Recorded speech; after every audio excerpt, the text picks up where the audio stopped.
Partner podcasta Delo in dom je Marles. Brez trajnosti ne gre niti v gradnji, kar še kako dobro vedo pri Marlesu.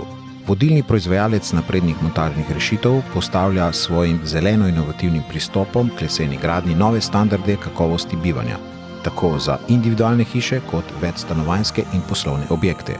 Marles, končno doma. Za več informacij obiščite marles.com.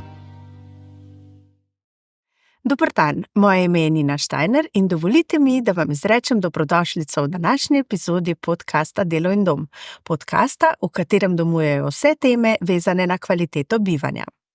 Današnja tema je zelo vezana na počitnice, namreč približujejo se počasi dolge poletne počitnice in čas dopustov. Danes bomo torej govorili o počitniških nastanitvah, apartmajih, mobilnih hiškah, vseh sortah počitniških nastanitev, lociranih bodisi na morju, bodisi v gorah ali kje drugje. Zato smo v goste povabili dve arhitektki, Tino Jerman in Ano Konda iz arhitekturnega biroja Studio AB, da se bomo malo pogovarjali o tej zelo zanimivi temi. Dobrodošli. Živijo. Lepo pozdravljeni, vidve sta arhitektki, dnevno se ukvarjata z opremljanjem domov in tudi počitniških domov. Ja, drži. Res je, skozi več je tega, da si v bistvu ljudje zaželijo še drugi dom ali pa kot neko priložnostno investicijo vzamejo še kakšne apartmaje ali pa kaj podobnega potem. Kako pa se torej zahteve oziroma potrebe bivanja v počitniških nastanitvah razlikujejo od nekih potreb bivanja doma? Zdaj, da bi bil to prav kakšen pravilnik, ki bi izrecno opredelil eno ali pa drugo bivanje, ga niti ni, ne, pač. Ne, dosti je pisano na kožo vsakmu posamezniku, ne, kaj si nekdo želi, kaj nekdo želi ponuditi, mogoče trgu, ne, če ni samo zanj. In se temu izredno prilagodimo, ne, recimo, če se to zdaj pri našemu pristopu izraža, ne, nekdo, ki želi ponuditi, pride nekdo, ki želi nekaj več, ne, nekaj tako nadgraditi eno nastanitev, se pa zelo veliko na začetku ukvarjamo s tem, kaj, komu, kako, za koliko. Ja. Za koga pravzaprav sploh bo ta nastanitev, ali bo to v bistvu lastna, jo bo uporabljal v lastni režiji, ali bo to šlo v bistvu res za najem. In v bistvu iz enih teh osnovnih informacij začnemo pravzaprav z načrtovanjem tudi počitniških hišic ali pa apartmajev. Recimo, veliko se predeluje tudi znotraj prostora, ne, koliko so potem veliki prostori, koliko jih je, a je to zdaj za družine ali ni za družine, če imajo več stanovanj, potem to naredijo opcije, ne, da so neki za neki za drugo. Tako da se v bistvu zelo veliko da narediti, zelo veliko se da priti nasprot željam. Zdaj mogoče čisto iz prakse praktično, jaz to opažam, da zdaj v počitniškem domovanju dajemo manj omar, manj shranjevalnih površin. Se človek namreč, če pride za nek omejen rok časa, prinese s seboj potovalko in ne potrebuje toliko shranjevalnih površin. Mogoče še kakšna taka čist praktična rešitev, ki jo dosti aplicirate. Pravzaprav je tako, da se kar dajejo omare, ne, in neko odlagalno površino za kovček, ali pa torbo, ali pa nekaj za obešati, ne. Še vedno pa ostajajo neke zaprte omare, vsaj ena recimo v spalnici, ali pa v garderobi, ali pa kaj takega, ker nenazadnje je to tudi recimo isto funkcionira v hotelu in se majčkeno posnema, ne, tudi ta, ne vem, hotelska razporeditev v samih privatnih apartmajih. Kar jaz zelo rada naredim je v kopalnici velik pult, odlagalno površino za toaletne torbice. Če je le možno, to predvidno.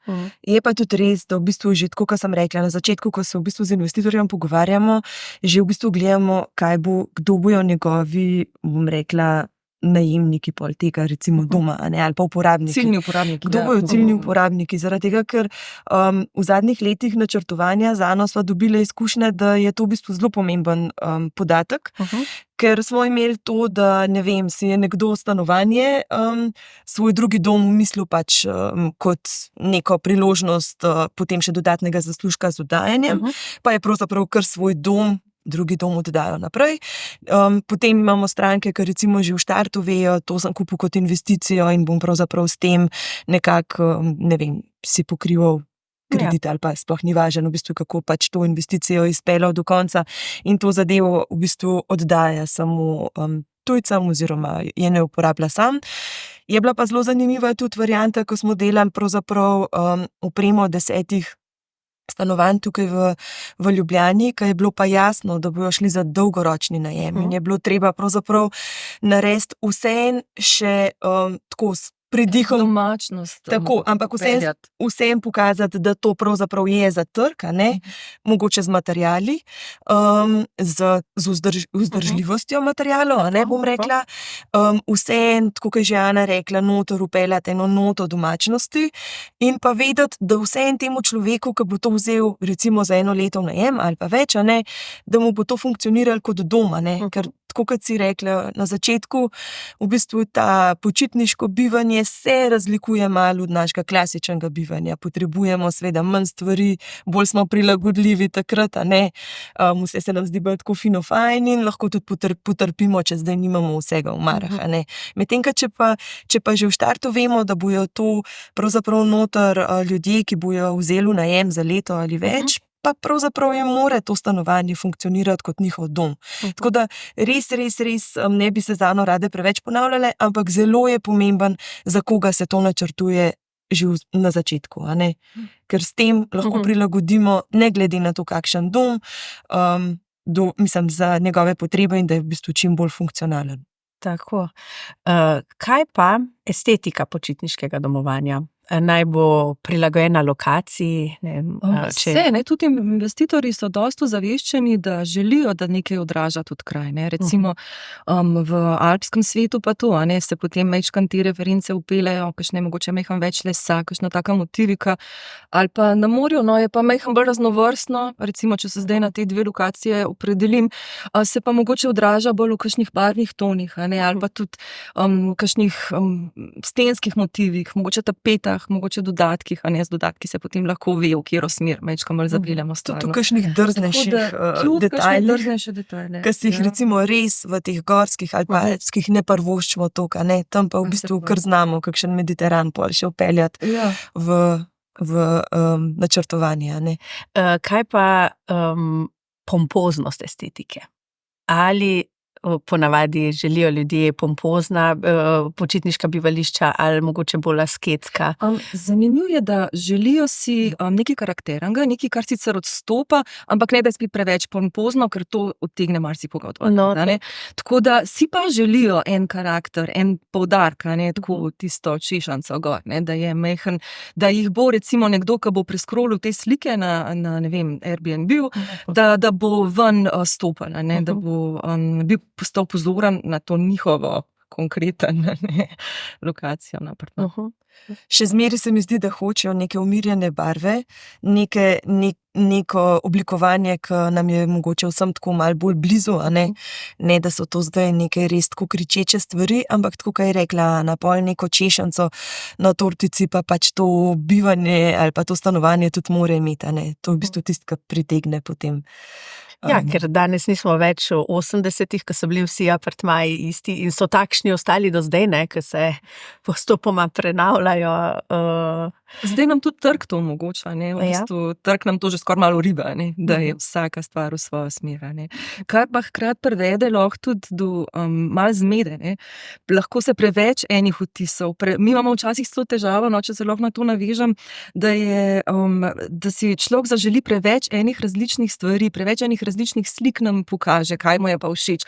In pol zdaj to skupaj vpeljati v eno celoto, je pa pol tisti, ki je izziv, da se v bistvu skomunicira, kaj se da, česa se ne da, kaj mogoče preveč, v katero smer bi potem zdaj šli, tako da se v bistvu pol trudimo še zmeraj eno enotnost obdržati, ker je v bistvu danes tak malo eklektičen čas, poln enih različnih estetik na kupu. Se mogoče res mi rečemo na začetku, vaša prva domača naloga bo, da ne vem, kar na spletu najdete kakšne reference, ki so vam všeč, sploh niso nujno pogojene s tem, kar bomo mi delali, samo to, da dobimo neko vtis, kaj vam blizu, da bomo čim prej prišli do rezultata, ki vam je všeč. In potem se res zgodi, po vseh teh platformah, ki jih zdaj imamo, da ti pošljajo slike 100 različnih stilov, ampak potem, ko se z njim usedeš, pa začneš pogovarjati, reče, ne, klej mi je samo ročaj všeč, klej mi je samo luč všeč, tukaj hočem točen tak predal, ampak v kuhinji pa hočem točen tako, kaj to, pa to, pa to, pa to. In potem enostavno res ne gre to vse vključiti, kar so njihove želje, ne? In je potem treba včasih malo vseeno z investitorjem prefiltrirati, malo danosti prostora, prilagoditi pa višino investicije in tako. Kaj pa po mojih izkušnjah se za počitniške domovanja odločajo mogoče za malo nižji budžet? Niso pripravljeni ljudje toliko investirati kot za svoj primarni dom. Jaz bi rekla, da to v eni fazi ali pa v nekem procentu sigurno drži. Ne? Za svoj počitniški dom, če govorimo zdaj, če izvzamemo najem oziroma oddajo. Za dom, v katerem bojo oni preživeli. Kot drugi dom. Pravzaprav ne. Pravzaprav si želijo, če je to njihov drugi dom, ponavadi se na prvem domu že naučijo napake, česa pa ne bi, ali pa kaj jim funkcionira in potem hočejo v bistvu to kar prenesti enak luksuz ali pa celo višji na počitniško enoto. Daleč od tega, da bi bilo to zdaj nekaj zelo osnovnega, se sam tok, da nekam gremo pa da tam bivamo. Se mi zdi, da se je to kar obrnilo. Vsaj recimo pri teh investitorjih, s katerimi se mi srečujemo. Pač nekateri si sami uredijo po svoje, tisti nas roko na srce niti ne kontaktirajo, tako za kakšno večjo stvar, ampak je kar se obdržala ta zahteva. V bistvu se mi zdi, da je včasih še večji izziv potem enemu takmu investitorju narediti drugi dom, ker on bi pravzaprav vso komoditeto svojega prvega doma dal v drugi dom, ki je pa v večini primerov pač že kvadraturno manjši. In potem je to vseeno treba nekako zelo dobro načrtovati, recimo z neko dobro opremo, da vseeno dosežemo, bom rekla, kvaliteto bivanja kot v prvem domu. Tako da včasih so te investitorji še bolj zahtevni z drugim domom kot s prvim domom. Ker ga malo za užitek, Za tja tam pa želim biti, ne vem, pač sam svoj. Tudi zdaj se mi zdi, da v bistvu, bom rekla, od te korone naprej, se tako pogovarjamo, ker je to že toliko časa nazaj, da komaj vemo, kdaj ta korona že bila.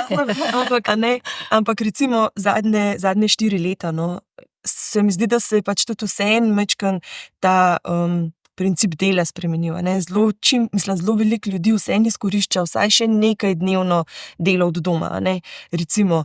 In že z tega vidika si potem ljudje pol ta dom vzamejo skoraj več ne za drugi, ampak kar enakovreden prvem, ker v bistvu lahko, ne vem, pol tedna preživijo v enem domu in pol tedna v drugem, ali pa kakorkoli. Kar potegne za sabo, da je treba mogoče tudi kakšen delovni kotiček tam predvideti. Skoraj zmeram je v kakšni počitniški nastanitvi hiški novi, za investitorja.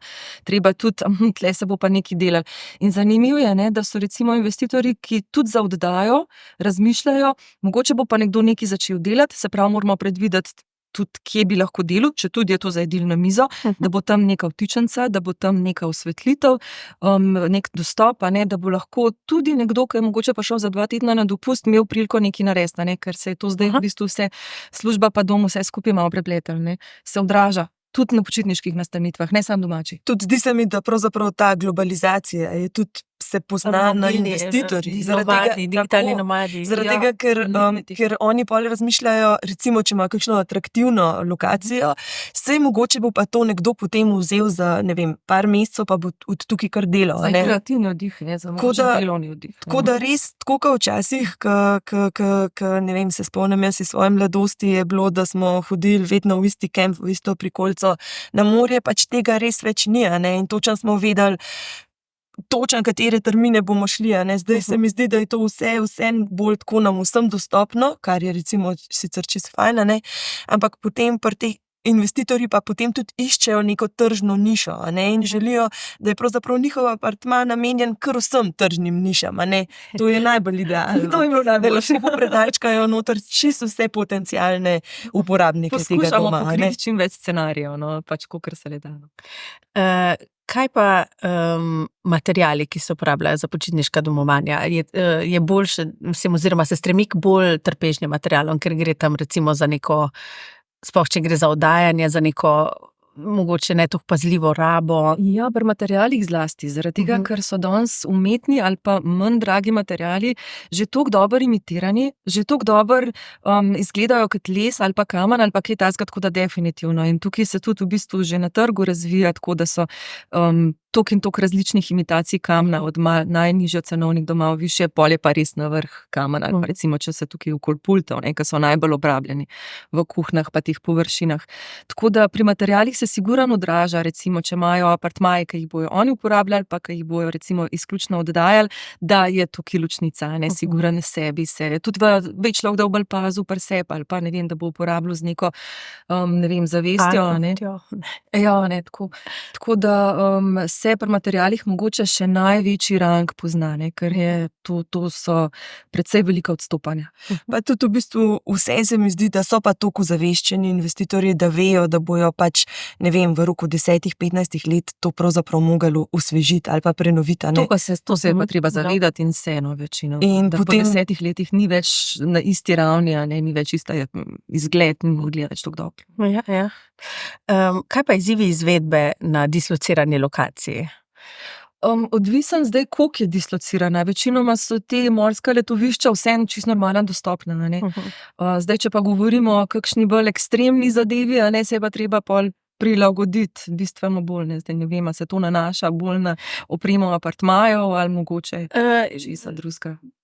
Ja, apartmajev, počitniških domov, ne vem, hiša na Krku, če se gradi hiša na Krku, je verjetno angažma arhitekta oziroma tudi investitorja drugačen, kot če je hiša v Ljubljani. Mislim, klele lahko poveva iz izkušenj, da zelo velikokrat se ljudje tudi, ko gradijo v tujini, sploh recimo ta Istra, tako kot si omenila, ali pa tam Krk, se kar večinoma odločajo, da imajo izvajalce Slovence. Zaradi tega, ker res zelo v zadnjih letih, pa ne bi rada karkoli zdaj klele tako prav strogo ocenjevala, ampak se je izkazalo, da so mogoče zanesljivejši, mogoče se je lažje z njimi kaj dogovoriti. Tako da kar smo mi vezano imeli izkušenj. Slučajno lahko povem isto izkušnjo tudi za severnejše lokacije, tudi izbirajo izvajalce Slovence. To pa zagotovo. Naši recimo izvajalci ali pa mizari zlasti delajo ogromno v Avstriji ali pa ne vem, kakšnih bližnjih. Mislim, res moramo se zavedati, da imamo mi pravzaprav odlične mojstre. Vseeno imajo pa, bom rekla, ceno pa sicer primerno kvaliteti, ampak kvaliteta je pa res visoka. In zato so recimo mogoče naši mojstri zelo, zelo, zelo v bistvu zanimivi za bolj severne trge, ker je to vseeno recimo za ta del Evrope vseeno nekako nižja delovna sila, moramo pač priznati. Medtem ko s Hrvaško imamo pa kar tam cene, Hrvati kar držijo ti naše cene. Tako da zato se zelo veliko ljudi, ki gradi recimo na Hrvaškem konkretno odloča za slovenske izvajalce. Istra pa Kvarner sigurno, pa se pa že teže prevaga. No, pa danes je tudi svet majhna vas, se da tudi prek interneta precej stvari skomunicirati. Ja, to je res, ampak včasih pa vidimo, da je za kakšne stvari se pa preprosto treba usesti. Tudi zlasti z izvajalci, ne vem, že tudi z mizarji, ko se usedemo, recimo, če rečem, da je to zadnja faza, da je treba včasih kakšne stvari, ki sploh ne bi pomislil v živo predebatirati. Tako da tudi zdi se mi, ker recimo mi vseeno delamo tudi nekaj s tujci, da vseeno njihov način bivanja je odvisen zdaj pač kateri tujci, ampak bolj severno gor pa tako se mi zdi, da imajo majčkeno drugačen način bivanja, kot mi, ali pa bolj južno. In včasih so kakšne stvari, recimo jaz, ki delam konkretno z nekimi tujci, ki se meni zdijo zelo logične, recimo čisto banalen primer, v kopalnici vedno gledamo, da se fuge lovijo, da so razmerja enaka. Medtem, ko mi potem, ko jaz to narišem, mi rečejo, ne, to je vse narobe, gledati moramo tako, da je čim manj teh fug, pa ne glede na to, kako zdaj to pride v prostoru. Recimo, ali pa ne vem, tam iščejo neke vogale, ki jih mi pravzaprav sploh ne opazimo, ko stopaš v nek prostor. Tako da to je zelo, zelo odvisno od samega investitorja, kaj pravzaprav res je njegova prioriteta. Take stvari je pa lažje v živo skomunicirati, tudi s keramičarjem ali pa s komerkoli. Kakšne te stvari, ki ne pomisliš nanje, jih pač ne skomuniciraš prek neta, ker je vsak mu nekaj drugega logičen. Je pa mogoče res to pa morava priznati, mi se v zadnjem času zelo veliko ukvarjamo tudi z izvedbam, ne delamo samo projektive ali pa načrtovanja, ampak potem tudi zadevo načeloma za naše investitorje tudi izpeljemo ali pa izvedemo. In ko imaš enkrat uigran tim dobrih izvajalcev, je pa to včasih lahko tudi delati takole nadaljavo. Zdaj, če imaš ti nekega novega izvajalca, ker ne pozna vseh tvojih risb, pa vseh tvojih, kapric, ki jih ti imaš, pa jih mogoče sploh ne nakažeš v načrtu, je to majčkeno težje in ti tudi vzame veliko časa, da se z njim to uskladiš in da on v bistvu, prebere tvojo vizijo. Zanimivo je, kako lahko isti detajl nekdo reši na 3 različne načine. Mi smo videli eno pot. Tako da v bistvu, ko imaš pa enkrat ta tim uigran, pa kaj točen vejo, da recimo ti v kopalnici ne bojo naredili letvice na stikih, ampak bojo lepo odrezali pod kotom 45, je pa to pol precej lažje. Ne rabiš to nikjer nobenemu 3-krat razložiti, da te letvice pa res ne, to je pa majčkeno paseno. Ja. Uresničite si svoje sanje s trajnostno leseno montažno hišo Marles. Naravni materiali, visoka energetska učinkovitost in pristop k projektu od ideje do izvedbe. Spoznajte Marlesove nove linije individualnih hiš na marles.com. No, vidve se ukvarjata tudi z počitniškimi hiškami oziroma glampingi, imata nekaj projektov za seboj takšnih. Pa tudi pri drugih počitniških domovanjih. Saj je velik poudarek tudi na bivanju na prostem in na neki okolici tega apartmajčka. Kaj radi predlagata za teraso, za okolico, kako naj se tega lotijo ljudje? Zdaj zelo različen pristop je tu zunanja ureditev pri apartmaju, ker se seveda neke terase zdaj že skoraj nujno zraven predvideti, po možnosti celo pokrite, da je lahko tudi pri kakšnih rahlih padavinah možen biti zunaj. Medtem pa pri počitniških hiškah je pa to vseeno bolj sproščeno, je pa vseeno manj enih zahtev, tudi manj enih grajenih posegov, je pa to res več tega na prostem. Tako da sta majčkeno različna principa, kako zasnovati pri enih pa drugih. Pri počitniških hiškah je vseeno nekako, bi rekla, sprejemljivo, tudi če imaš ležalnik predviden sred travnate površine mogoče, ali pa neke lesene počivalnike. Medtem, če je pa to pri počitniškem apartmaju, se pa potem že skoraj smatra, da je nekaj zadeva tlakovana, tudi majhen bolj udobni oblazinjeni ležalniki, tako da se tukaj pa kar prihaja do enih razkorakov. Tudi zdi se mi, da pravzaprav investitorji, tisti, ki si želijo, bom rekla, čim manj vzdrževanja, tudi kar se tiče okolice, se v večini odločajo potem za apartmaje. In tam je kar nekako jasno, da, kot je Ana rekla, mora biti čim manj takih površin, ki pač zahtevajo vzdrževanje. Medtem ko si ljudje, ki si pa pač umislijo ali pa uredijo neko počitniško hišo, si pa želijo pravzaprav imeti čim več takih površin, mogoče živijo v prvem domu v nekem stanovanju, pa je to pol recimo nek kompromis tega, da bivajo čim več narabo. Tako da to je spet res zelo, zelo odvisno. Ni nekega tazga pravila, ki bi bil kar... Ne, se sta fino razdelili. Ja, no, pol pa, ko smo na bolj tehničnem delu počitniških bivališč, ko se odločamo za umestitev oziroma za postavitev neke počitniške, mogoče mobilne hiške. Zdaj vemo, da v Istri, hrvaški Istri, je velik problem slovenskih investitorjev, ki na vse možne zazidljive in nezazidljive parcele postavljajo mobilne hiške. Pri nas, kam se sme postaviti oziroma ali se sme mobilno hiško postaviti kamorkoli? Kamorkoli definitivno ne. Pri nas je to precej strogo v bistvu zasnovano. Tudi v primerjavi s Hrvaško je zelo strogo zasnovan. No, okay. Zdaj recimo eno je, če govorimo na Hrvaškem o hiškah, ki so res kar nekje sredi enega travnika ali pa sredi ene narave, ti se je itak nesprejemljivo. Ne? Ampak recimo na Hrvaškem kamp postaviti pa noter število hišk pa tako je bistveno lažje, kot recimo pri nas. In to je včasih težko razložiti, včasih je to težko nekako skomunicirati, raven zaradi tega, ker je na Hrvaškem znotraj kampov, ne znotraj enih urejenih površin, to ful bolj ohlapno. Zanimivo. Tako da pri nas je pa to res izredno, vedno bolj še celo mogoče, a ne začrtan. Je pa odvisno od vsake občine posebej. Zdaj jaz bi, Ana, klej se mogoče tudi majčkeno spomnila nazaj, ko sva ali pa ko si potem ti delala naš prvi glamping. Namreč naša Ana je s prvim glampingom ugotovila, da so glampingi super stvar in to se je pol skoraj da ne specializirala v glampinge in jih res zelo rada dela, no, in v bistvu tudi zelo dobro pozna zakonodajo in vse v zvezi s glampingi. Ampak samo na to bi se spomnila, da pravzaprav se mi zdi, pa me boš ti popravila, če se motim, da smo pravzaprav zdaj s tem zadnjim zakonom pa uredbo pravzaprav dobili v klasifikaciji ta termin glampinga, ne?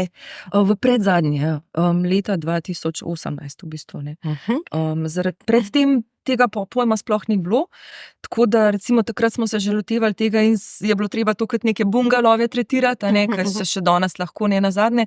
In takrat se je videlo, da je pač šel trend toliko v to smer, da je treba tudi to popredalčkati, ne, če lahko rečem. In se je potem to res tudi začelo v zakonodajo odražati, tako da se da to veliko lažje zdaj nekam klasificirati, nekaj umestiti, kar je potrebno, če hočeš imeti zadevo legalno speljano. Tako da so šli pri pripravi zakonodaje nasproti v to smer in tudi v občinah se tega fenomena, no, tega pojava vedno bolj zavedajo in se tudi znajo v bistvu tudi pridati nasproti. Ker recimo po eni strani je cel kup enih ovir, da se to postavi, po drugi strani je pa tudi marsikomu občinam v interesu, da se neka določena območja osmisli, ali pa da se jih mogoče naredi bolj atraktivne.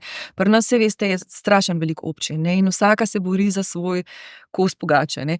In je tudi glamping recimo en od programov, ki je zelo atraktiven in mogoče en kraj naredi majhen bolj zanimiv, majhen bolj atraktiven, se potem več turistov tam znajde in pol to postigne vse za sabo. Tako da niso vedno ovire, velikrat grejo tudi nasproti. In konkretno je bilo recimo pri našem prvem glampingu, ki ga je Tina omenila, je bilo v bistvu sodelovanje z občino ključno. Oni so bili tisti, ki so neko območje, ki je bilo mogoče majhen degradiran, no, čeprav čisto v redu v uporabi, ki so ga z enim namenom želeli dvigati na eno drugačno raven in je zelo zaživelo. Tako da se je ta zgodba zelo lepo iztekla. Ampak v bistvu ravno zaradi tega, tako kot je Ana rekla, ker v bistvu nekako ta termin glamuroznega kampiranja ali pa glampinga poznamo nekako šele v zakonodaji od 2018, ne? Mi imamo pa prostorske akte teh 212 občinah narejene sigurno pred letom 2018, ne? In potem je zato treba, v bistvu ne morava z Ano kar tako splošno reči, na tako in tako parcelo lahko postavite to in to, je treba v bistvu z vsako občino posebej uskladiti, a zdaj ta glamping pa še na to namensko rabo, ki je v bistvu zdaj tam predvidena. Na tisti kvartali, ki jo nekdo ima.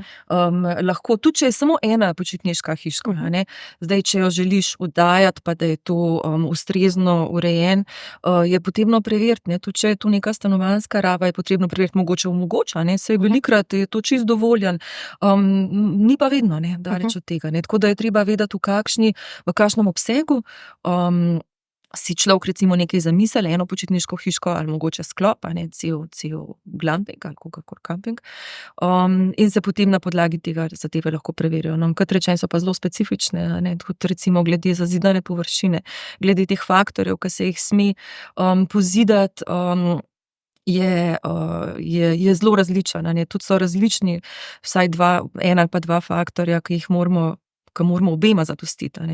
Tako da, kot rečeno, zmer se vrnemo nazaj k občini pa prostorskim aktom. Se pravi, če ima kdo parcelo, ko ne ve, ali sme ali ne, naj se obrne na arhitekta. Aj se obrne. Marsikdo je sam tudi toliko iznajdljiv, da se obrne lahko direktno na občino, zaprosi za lokacijsko informacijo in lahko iz tam mogoče marsikaj razbere ali pa gre tudi osebno na občino k komu. Ni žal tako, da imajo na občinah vedno tazga zaposlenega, ki bo znal to čisto dobro raztolmačiti, se veste, pač je, vsem so kakšne občine tudi manjše, nimajo glih celega kadra, tako kot bi si želeli.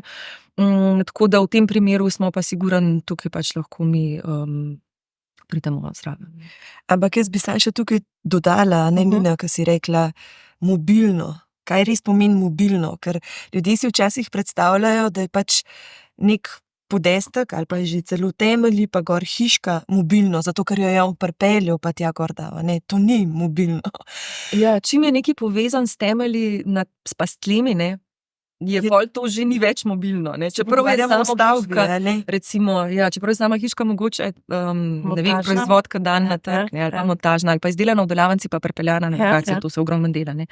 Ampak to pač ne moramo mi kot pač pri dokumentaciji kot mobilno smatrati. Ne. Tako da tudi recimo že, če bi šli toliko delač, da bi imeli recimo šotor, ki je fiksen, ki ima na neko ploščo, pa noter po možnosti neko kopalnico, ki je pač tudi take oblike glampinga so, mogoče so te še celo bolj osnovne, je pri nas zelo težko to popredalčkati kot neka mobilna hiška, ker drži se ta, ima določeno infrastrukturo, se pravi, je opeta, bivalna plošča ali pa temeljna infrastruktura, pripeta je na neki, ne, ima pač določene odpadne vode, elektriko uporablja, nekaj od on že želi skoraj vsak met, to je vedno bolj pogosto, tako da je potem tukaj v bistvu tist, ki se pa začne zahtevnost večati, ni več samo šotor, ki ga postaviš, pa ga potem pospravaš, pa greš, ne, daleč nek. Mislim, res je problemno, da si to mobilnost mogoče narobe predstavljamo, ne? To je zelo dobro. Zaradi tega, ker vsak misli, da bo samo nekaj, da to pravzaprav ni nič, ne? Se jaz lahko hiško odpeljati. To je zdaj velik trend na televiziji, na internetu, Tiny House.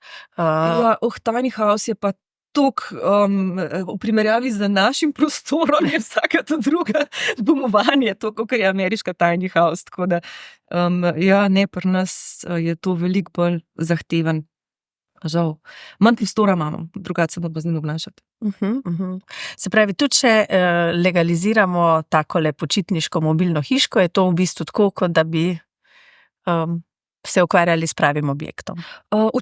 Včasih je tudi kakšna krajša pot, kakšna nezahtevna pot, ampak velikrat se pa izkaže, da je pa kar mečkom več dokumentacije, kakor bi pa človek si mislil na začetku, kakor bi si želel, da je mečkom bolj poenostavljen.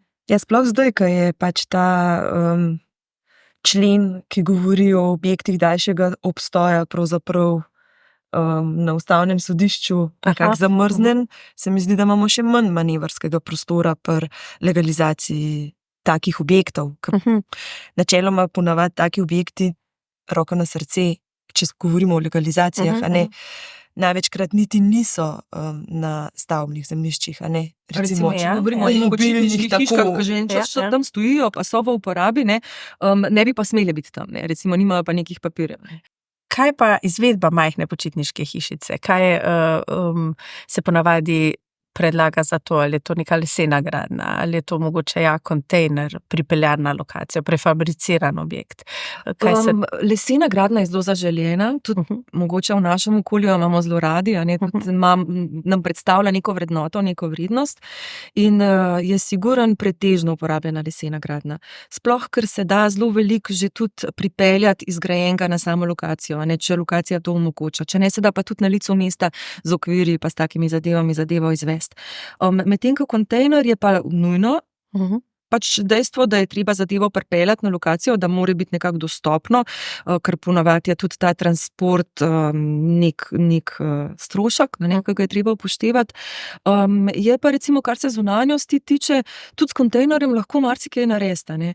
Tako da gre zunanjosti se spet določa pač na določenem območju, kakšna je dovoljena, kakšna je zaželjena, ampak ni pa recimo nujno, da se kontejnerja ne bi dalo uporabiti. Razen, če ni zdaj spet izrecno napisan, da mora biti konstrukcija iz naravnih materialov, tukaj bi bilo potem majhen bolj problematično, se da pa iz kontejnerja marsikaj tudi narediti. Tako da niso pa prav prav pogosto še vedno uporabljani, se mi zdi v naši, ne vem, pri nas. No. En čas je bil majhen večji razmah, se je malo več tega uporabljali, tudi tako za kakšne začasne domove. Potem se mi zdi, da je pa to majhen zamrl. Ne. Mogoče tudi zaradi tega, ker nenazadnje niso toliko ugodni spet ti kontejnerji, pa zelo so rigidni pri sami predelavi. Ne. Čim jih je treba kaj predelati, čim se ne uporabi točno tisto, kar je pol to spet dodaten strošek in potem je vprašanje, če ni že to zadevo lažje izvesti na drugačen način, bolj kakšno tradicionalno gradnjo. Ampak jaz bi se pa tukaj pri tem vprašanju še navezala na to, da pravzaprav tisti naš prvi glamping, ko smo ga oblikovali, je bilo pa treba strmeti, Ana, tudi k temu, da bojo te hišice, ki bojo narejene pravzaprav v delavnici nekje drugje, sploh lahko transportirali. Bil je pogoj, koliko je velika prekolca tovornjaka, da jo bo pripeljal na parcelo. In s tem pa tudi pogoj, koliko je velika hiška lahko, ne nazadnje. Pri dolžini smo imeli več manevrskega prostora, širina je bila pa v bistvu določena. Tako da je bilo treba znotraj tega nekaj pač narediti. To je pa pač v počitniških hiškah tist, ki je zmeri si v stiski s prostorom. In kako narediti nekaj, da ne bo utesnjen, pa da bo še zmeri kakor tako normalen za bivati. Nazadnje smo ljudje vedno višji tudi nekako, ne moreš mogoče več toliko zelo majčkanih prehodov pa tega predvideti, tako da pri počitniških hiškah je veliko več izzivov, se pa tudi mogoče marsikaj bolj odpusti, se majhen bolj razume, kakšen kompromis sprejme, in so zato zanimive.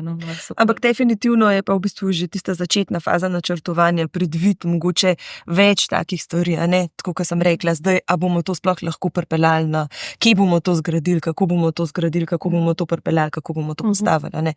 To je recimo stvar, ki začneš delati klasično hišo, sploh ne pomisliš, da bo to zdaj treba iz nekje pripeljati, pa bo kamion lahko pripeljal, a so podvozi, nadvozi dovolj široki, visoki, da bo to sploh šlo.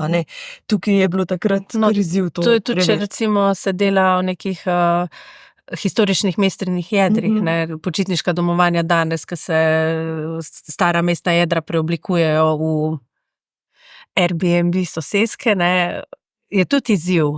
Kako izvesti, kdaj izvesti, kako dostop. Definitivno. Ko se pogovarjamo o teh, bom rekla, morskih letoviščih, tam je jasno, da od junija do oktobra ne smeš delati nič, ali pa do septembra, Je prav časovna omejitev, se lahko izvaja hrup, kdaj ne. Druga je pa tudi lahko dostopnost. In to večinoma vpliva na pri sami izvedbi. Tako da bi rekli, da je zdaj že v štartu, da bi imeli te omejitve, mogoče že, da se kakšnih zelo velikih kosov ne predvidi, da se vzame to v obzir, je pa to bolj pomemben pri izvedbi, da se te zadeve nekako dobro zapelje, kako bo šla etapnost, kako se bo te zadeve tako čistiti praktično. No, tudi zdaj recimo prihaja poletje, zdaj verjetno ni več čas, da bi se lotevali opreme počitniških. Zdaj že morajo biti stvari pripravljene, mogoče pa kdo zdaj razmišlja, pa se bo pripravil na september in začel s septembrom. Tako, za naslednjo sezono. Tako, za naslednjo sezono. Ja, mogoče, zdaj je verjetno pravi čas, da mogoče čez poletje še preživijo v starem stanju, vidijo, premislijo, kaj bi si želeli. Kaj jih moti v starem stanju, kako bi ga radi nadgradili. Septembra kontaktirajo arhitekte. Ta časovna komponenta je zelo zanimiva. Ponavadi je tako, ko si človek nekaj zaželi, pa se nekaj odloči, pa recimo si naredi nek plan, je ponavadi ta plan precej krajši terminsko, kakor ga lahko mi ponudimo, ker je pač toliko in toliko enega načrtovanja, pa potem tudi name izvedbe. Vmes so tudi kakšna obdobja mrtvila, če lahko rečem, ker se sicer nekaj dogaja, ampak deluje, da se ne, ali pa ker se čaka mogoče, da se ena časovnica nastavi, da se dela lahko začnejo, ne morajo biti, danes smo potrdili načrt, jutri se začnejo, žal ne gre to tako.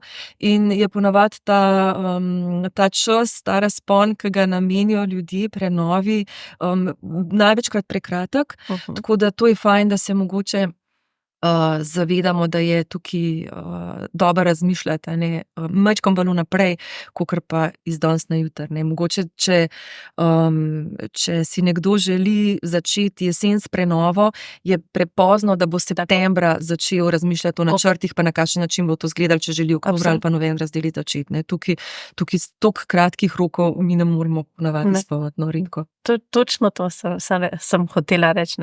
Čez poletje naj premislijo, jeseni začnejo delati z arhitekti, načrtovanje, potem pa po novem letu pa izvedba. In pol do poletja. To je zelo kratek rok, to je zelo kratko. Ja. Pa že to je... No, če govorimo o nekem apartmaju, o neki... Koliko del zajema, koliko je temeljita prenova. Zdaj mogoče, če je samo na opremo omejena, potem se še da. Sam ponavadi pride tukaj zraven tudi prenova kopalnice, pa kuhne, to pa potegne marsikaj za sabo. Pa prenova, največkrat seveda inštalacij, ki se odločimo, da mogoče ne bi imeli za spalnice tam, kaj je bila, ali pa večkrat obrnili, pa iz 2 sob naredili 3, ali pa iz 3 2, in pol pa to večkrat prinese za sabo. Mogoče še kako zanimivo anekdoto iz vajnega dela v praksi, imate kako zanimivo zgodbico o počitniških domovanjih, o glampingih. O glampingih. Siguran jih imava, ampak zdaj jih kar stresati z rokava, ne vem, če jih znava. Ampak če pa pomisliva, recimo, če tako rečeva, vsak, ko pride, da bi rad imel ta drugi dom, začne s tem, da čisto nič ne potrebuje tam, to bo res samo za počitek, na koncu pa ukvarjamo res s takimi detajli, ki se v stanovanjskih hišah ne ukvarjamo, kaj si bi vse oni želeli. Vedno je pol kar, ko bi bilo fino, če bi bila ta oprema kar, a veš, ni na tako, na en gumb, pa bi se kar obrnili, pa kar prostor, pa tako, Imajo zelo veliko enih takih vizij, pa tako, ampak zdaj, da bi se pa kaj prav konkretno spomnila, Ana, se ti kaj? Ne, jaz tudi sem mene zdaj kar, sam je pa res, da točno to, da na začetku nekdo misli, vse bo čisto osnovno, vse bo čisto hiter, potem se pa v bistvu zadeva čisto razmahne, pa pol, daleč od tega, Ja, se ukvarjamo z izborom. Ampak je pa pol na koncu, vse veliko zadovoljstva, ker nekdo ve, tle imam pa to točno za to, pa s tem razlogom, ni tisto, da bi se spraševal, zakaj smo pa to tako naredili. Ne, točno se ve, takrat smo sedeli, to smo se pogovarjali, zaradi tega pa tega razloga smo to sklenili. Včasih se nam še so zgodi, da za nazaj nekdo vpraša, kaj je zadeva že izvedena ali pa pred izvedbo, zakaj smo mi že to tako postavili, pa se pol, se spomnite, takrat smo se tako pa tako odločili, se je resno, točno je, to je pa to, to je pa to. Tako, je fajn, tako da ima nekdo, ko vloži toliko energije pa financ v nekaj, da ima potem dost feedbacka pa zakaj za to je. Je lepo, da imajo ljudje radi svoje počitniške domove, da vlagajo v njih, da skrbijo zanje, da z veseljem hodijo tja, to je cilj tega dela. Hvala vama za obisk, vam pa hvala za pozornost in vabljeni spet v našo družbo čez 14 dni. Partner podcasta Delo in dom je Marles. Brez trajnosti ne gre niti v gradnji, kar še kako dobro vedo pri Marlesu. Vodilni proizvajalec naprednih montažnih rešitev postavlja s svojim zeleno-inovativnim pristopom k leseni gradnji nove standarde kakovosti bivanja, tako za individualne hiše kot večstanovanjske in poslovne objekte. Marles, končno doma. Za več informacij obiščite marles.com.